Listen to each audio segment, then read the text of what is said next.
ધોળકાના Bagodara highway ઉપર વાલથીરા પાસે car અને બાઇક વચ્ચે ભયાનક અકસ્માત।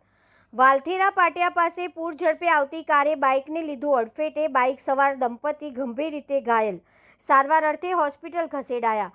સ્થાનિકોની સમય સૂચકતાથી ઇજાગ્રસ્તોને તાત્કાલિક હોસ્પિટલ પહોંચાડ્યા। અમદાવાદ ધોળકા બગોદરા હાઈવે પર ફરી એકવાર રફતારનો કહેર જોવા મળ્યો। વાલથીરા ગામની નજીક એક ગમખ્વાર અકસ્માત સર્જાતા સમગ્ર પંથકમાં ચકચાર મચી ગઈ છે।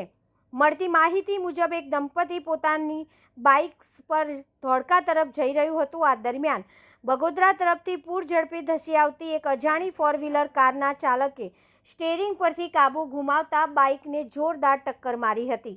અકસ્માત એટલો ગંભીર હતો કે બાઇક સવાર દંપતી રોડ ઉપર ફંગોળાયું હતું અને તેમને શરીરે ગંભીર ઇજાઓ પહોંચી છે।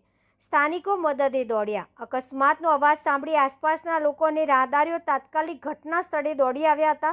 લોકોએ સમય સૂચકતા વાપરી તુરંત જ 108 એમ્બ્યુલન્સને જાણ કરી હતી। હોસ્પિટલમાં સારવાર। ગંભીર રીતે ઘાયલ થયેલા દંપતીને તાત્કાલિક ધોરણે બગોદરા સામૂહિક આરોગ્ય કેન્દ્ર ખાતે સારવાર માટે ખસેડવામાં આવ્યા છે, જ્યાં તેમની હાલત નાજુક હોવાનું જાણવા મળી રહ્યું છે। ઘટનાના પગલે હાઈવે પર ટ્રાફિક જામના દ્રશ્યો પણ સર્જાયા હતા। બ્યુરો રિપોર્ટ, ભરત બેલદાર, ગુજરાત પાવર ન્યૂઝ, ધોળકા।